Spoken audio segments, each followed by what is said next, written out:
First tonight, we've got new details coming out about two school threats posted on social media. They involve Theodore High and Clark Shaw Magnet schools. The post causing concern among parents, but the school system says the source of each threat was found before classes started today. Our Steve Alexander joining me now from the newsroom. Steve, what can you tell us? What do we know about these arrests? Well, at one point, at least at this point, one arrest in the Theodore threat.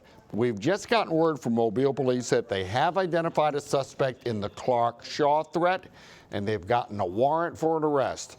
And police say they are confident this particular suspect poses no further threat. But the incidents have raised attention once again about security in schools.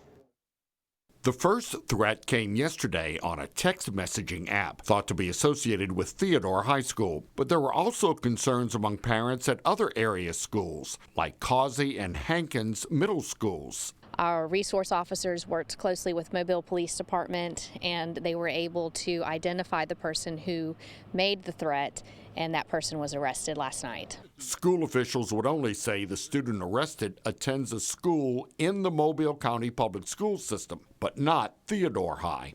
The student is charged with making a terrorist threat. In the Clark Shaw threat, authorities say a 7th grader apparently posted online, quote, "I will come to school Tuesday with an AR-15 if I get rejected one more time." And we were able to identify the student, and we worked closely with the Mobile Police Department on that, and that student has not been at school.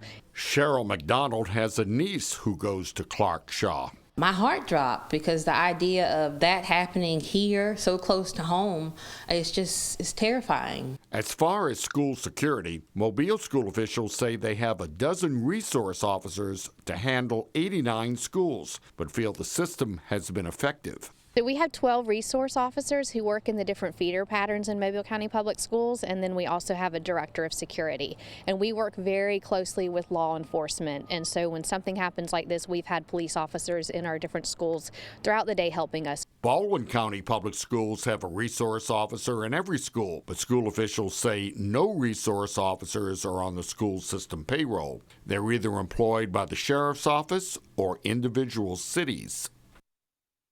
And once again, late word from Mobile police. They say they have identified a suspect in the Clark Shaw threat, and a warrant is out. Reporting live from the newsroom, Steve Alexander, Fox 10 News.